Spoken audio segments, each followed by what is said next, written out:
Monster Hunter, but anime. I have a serious question, and please let me know in the comments below, but have you heard of the franchise Granblue Fantasy? No, seriously, the first time I ever heard about this franchise is from a fighting game, Granblue Fantasy Versus. Side note, if you ever want to get into the fighting game of this franchise, get the upgraded version, aka Granblue Fantasy Versus Rising. There are two different games, even though they're technically the same. The only reason they're in two different game stores and Steam stores and everything is because the upgraded version is using a better engine, aka Unreal Engine. So if you really want to get into a fighting game, buy the upgraded version. Technically, the story mode or RPG mode is better in the original, but just trust me, if you want fighting, Rising. With that said, when I heard they were gonna make a separate game, Granblue Fantasy Relink, I generally thought not a lot of people would even play the game. Well, not a lot of Westerners. It makes perfect sense why Granblue is popular in Japan. It's a gacha game, and the anime is pretty popular there. But West? Heck, I didn't even know they had an anime until writing this script. So color me surprised when a lot of my friends started to play this game, constantly even. So what is going on? Why what I thought was gonna be a unpopular game is one of the most active Steam game currently? Well, let's find out, as today we're gonna play Granblue Fantasy Relink.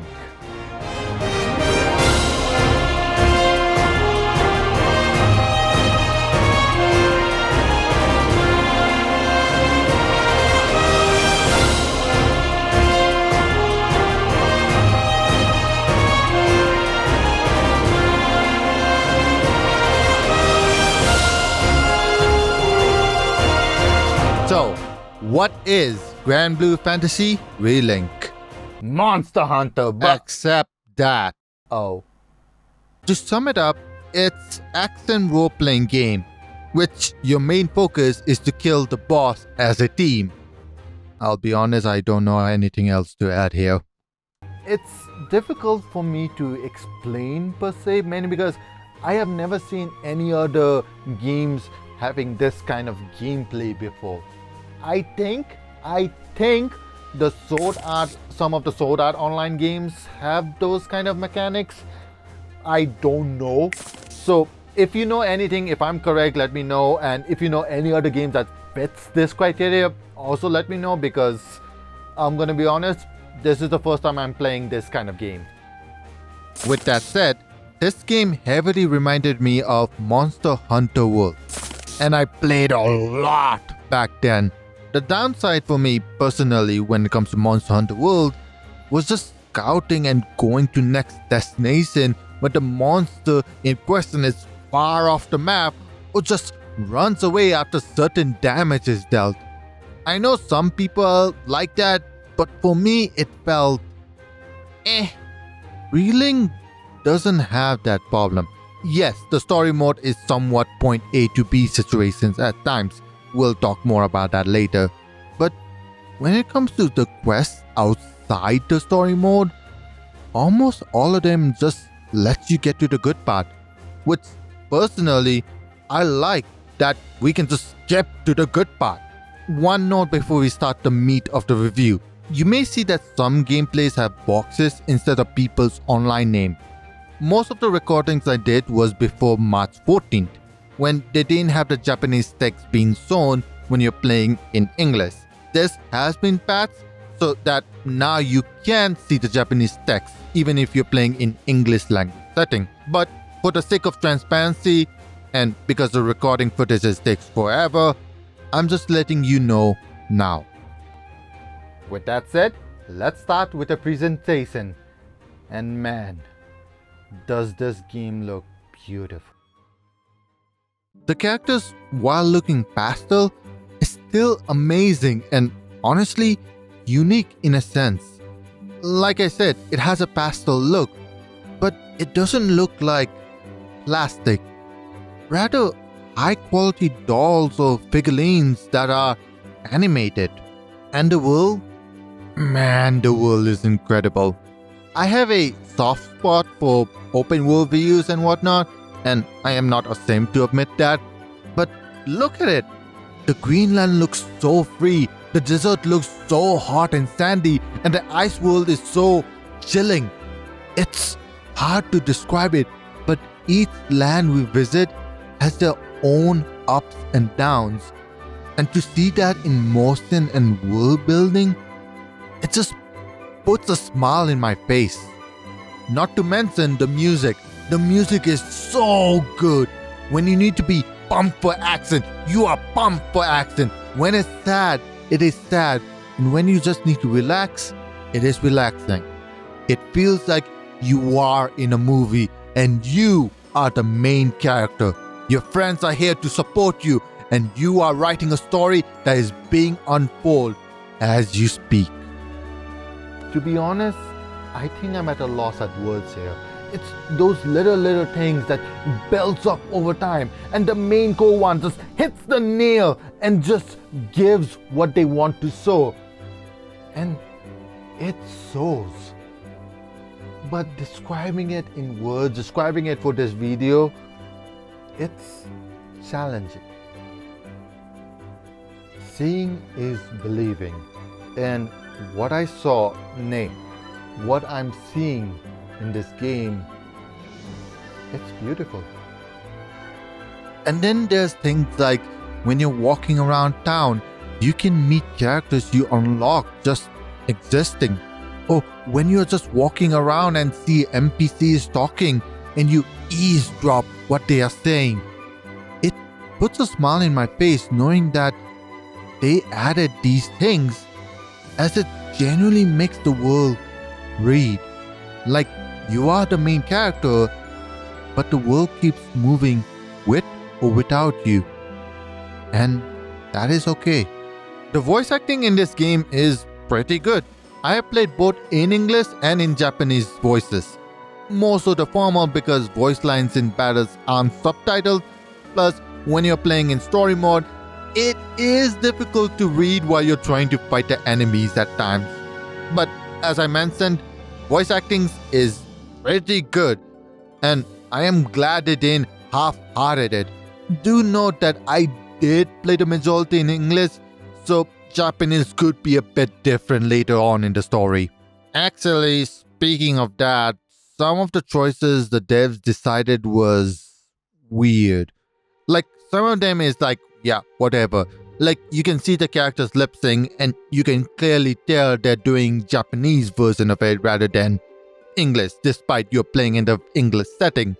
Or the fact that English voice acting and Japanese voice acting gives a different tonality when speaking, i.e. Japanese one has more nosy tonality than English when you're playing Charlotta. Both sounds amazing, don't get me wrong, but difference are there. But then there's the text. It's clear that what is written is what is said in both versions, but you can also tell that English version added a bit more spice. Like in Japanese, they might be saying something simple, but the English version, they just added idioms left and right. Like, I don't know Japanese, but because I watch too many soft anime,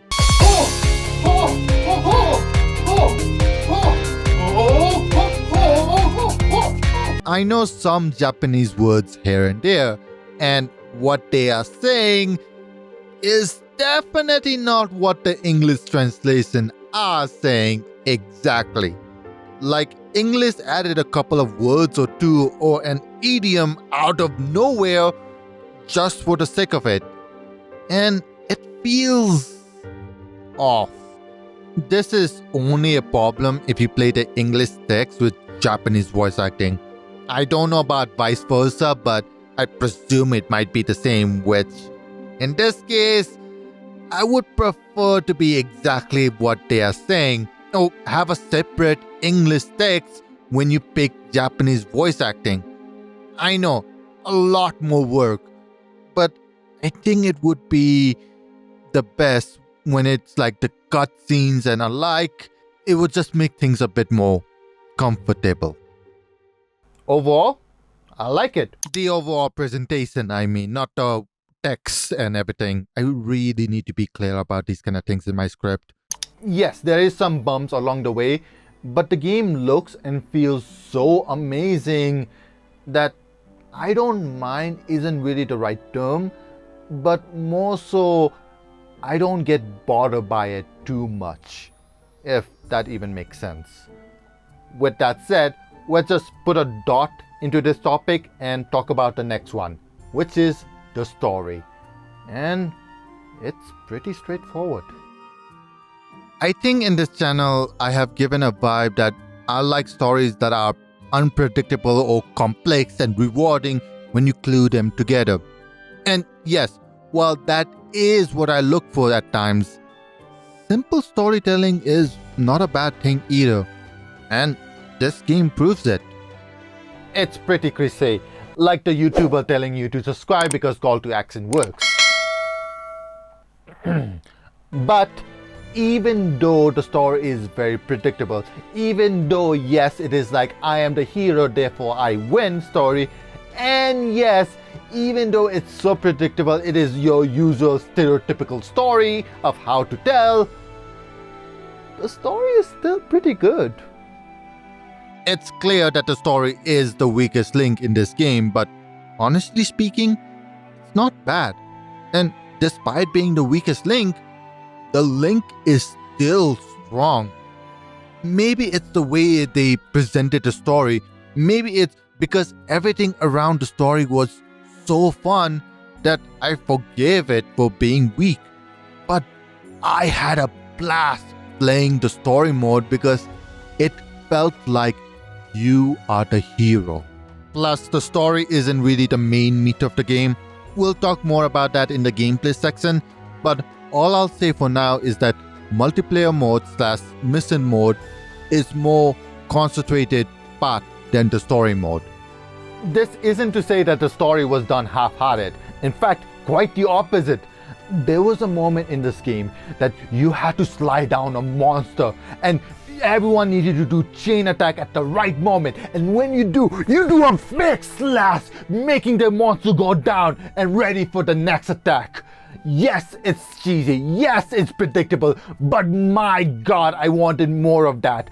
And it got so fun to the point I was somewhat sad that the story mode ended because I had absolute blast doing them, because it literally felt like you had the god and enemy at your side. Oh! I look absolutely ridiculous, but you know what? God and enemy! Nonetheless, it has its flaws. Traveling to point A to B isn't as exciting as you're just traveling to point A to B. Maybe treasures along the way, but that's about it. And you can't play multiplayer in story mode, which sucks, but it also makes sense because what the game wants you to do, you cannot do them as co-op. Honestly, it's a win-win, lose-lose situation. The story is so good, the energy, the oomph, the power, the hype it gives. You can only experience it solo because if you try to do multiplayer, someone is gonna be felt left out. In fact, 3 people will be left out and you, who is the leader, will only have that hype.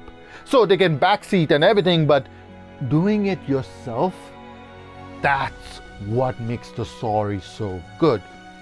It is just impossible to get that gasp in multiplayer, and that genuinely sucks. So after you can do the normal ending and then you can do some of the missions to do the true ending with your multiplayer friends, but story wise, solo is the best, whether you like it or not. And finally, not a flaw is, but you are starting the game in the middle of the story per se. If I had to simplify it, think of it as the franchise has 6 TV show seasons, and This game starts off around third or fourth one. With that said, no matter what, in order to unlock more difficulties in the game, you must beat the story mode, both normal and the true ending. And yes, while true ending takes time, to unlock that progress, you can now do it with your friends, aka multiplayer. And it should take you around like 3 to 4 hours, maybe even less. It's still better than getting 60 rainbow cooch all over the world just so you have one puzzle piece of the true ending. Sorry, still salty about that. Do note that when you're planning to do the final mission for the true ending, you will have to do it solo. Again. But the progress to reach there, you can do it with your friends, multiplayer and along. So have fun doing that, do solo, have the hype, and just have fun.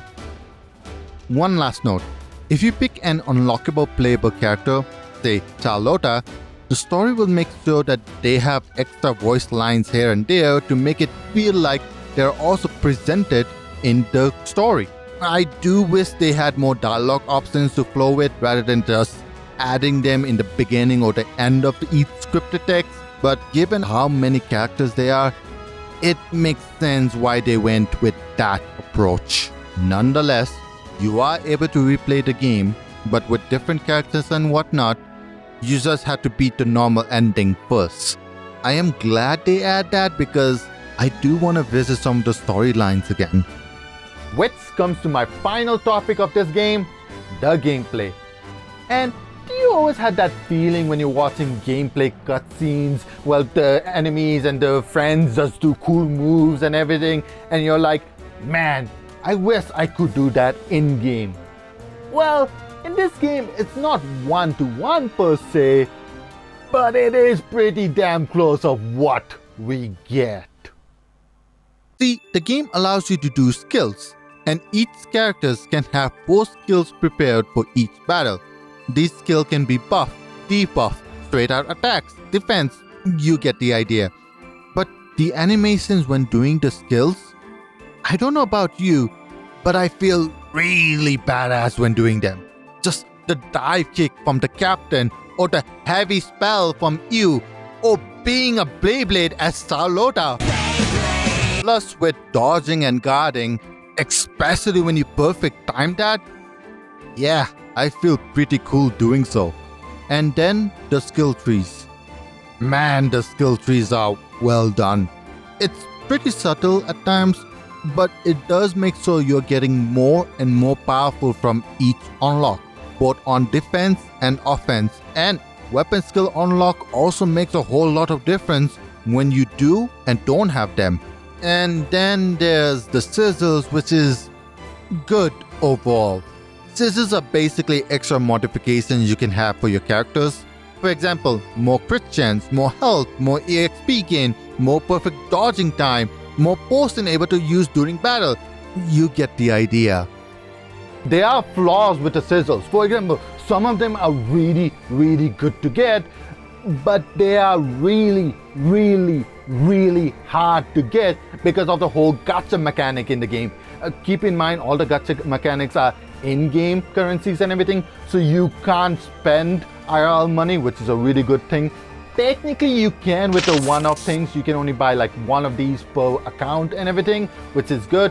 And a lot of scissors you want, they don't have it as of recording this. So most of the things you want to get, you have to do it in-game, which is really positive, but like I said, really hard to get. How hard? Well, some of them you want to get is under 1% hard to get.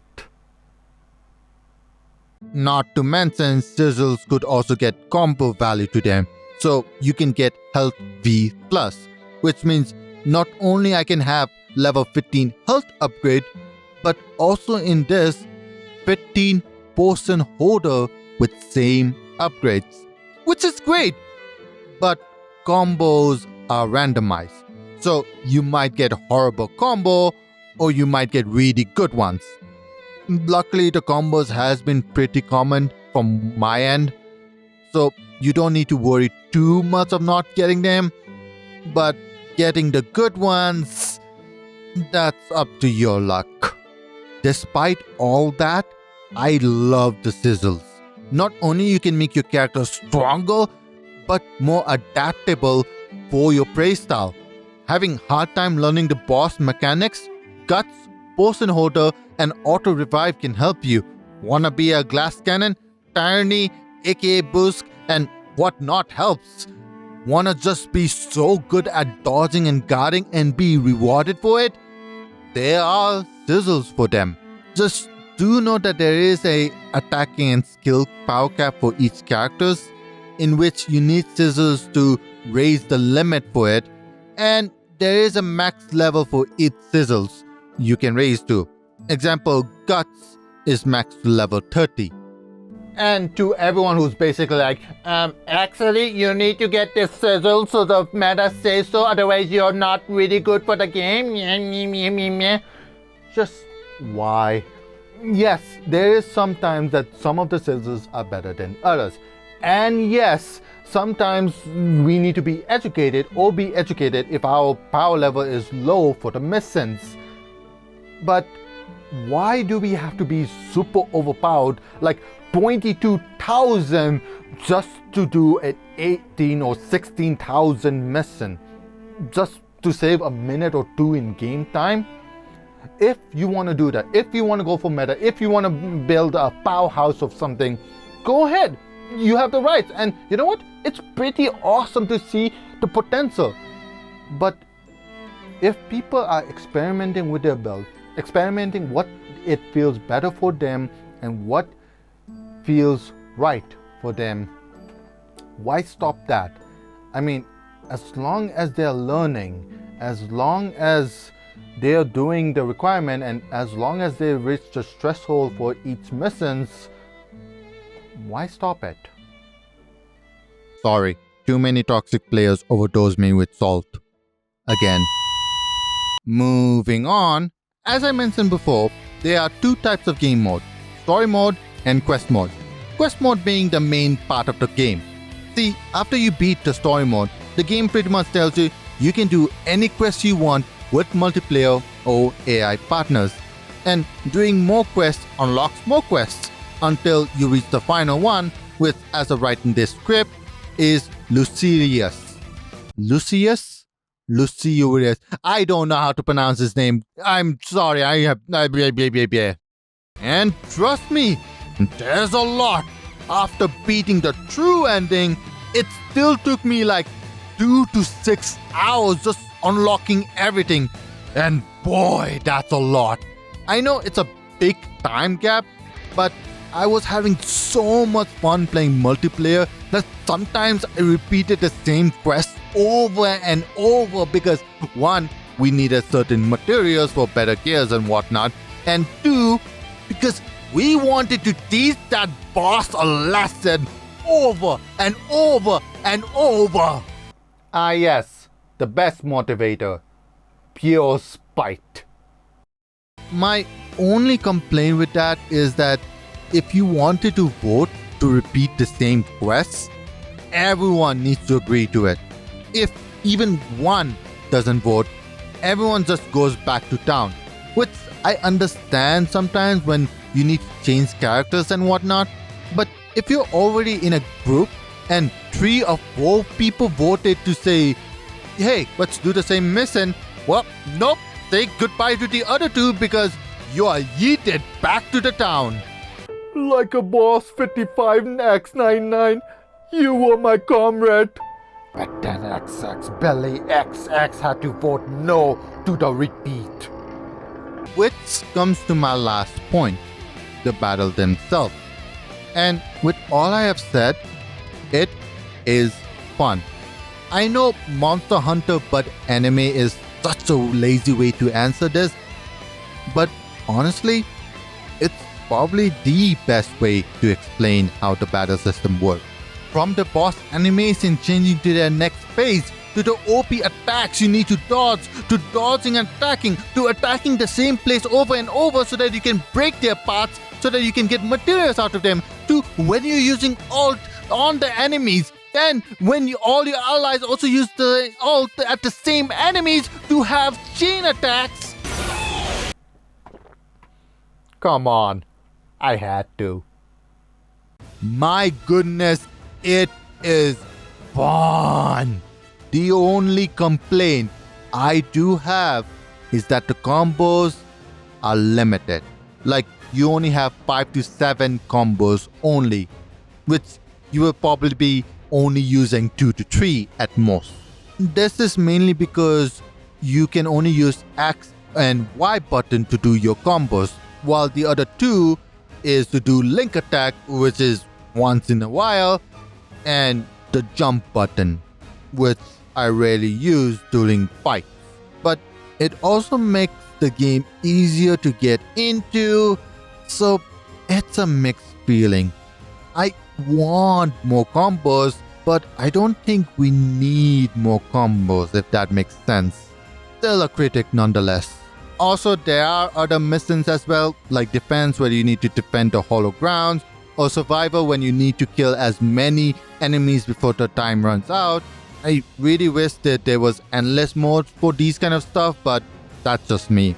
And there are other small things you need to look out for, which you can do it by playing the game yourself. Plus, the devs are planning for more updates for this game, which I am so happy for it because I was worried it would just be a one-off success thing. But with all things considered, I genuinely had so much fun fighting. And yes, some of the bosses can be hard. Case in point, Lucifer there takes a while to learn his pattern. He is still hard for me to beat him constantly. But I am learning the pattern, the fight, the sizzles, and I am learning to have fun.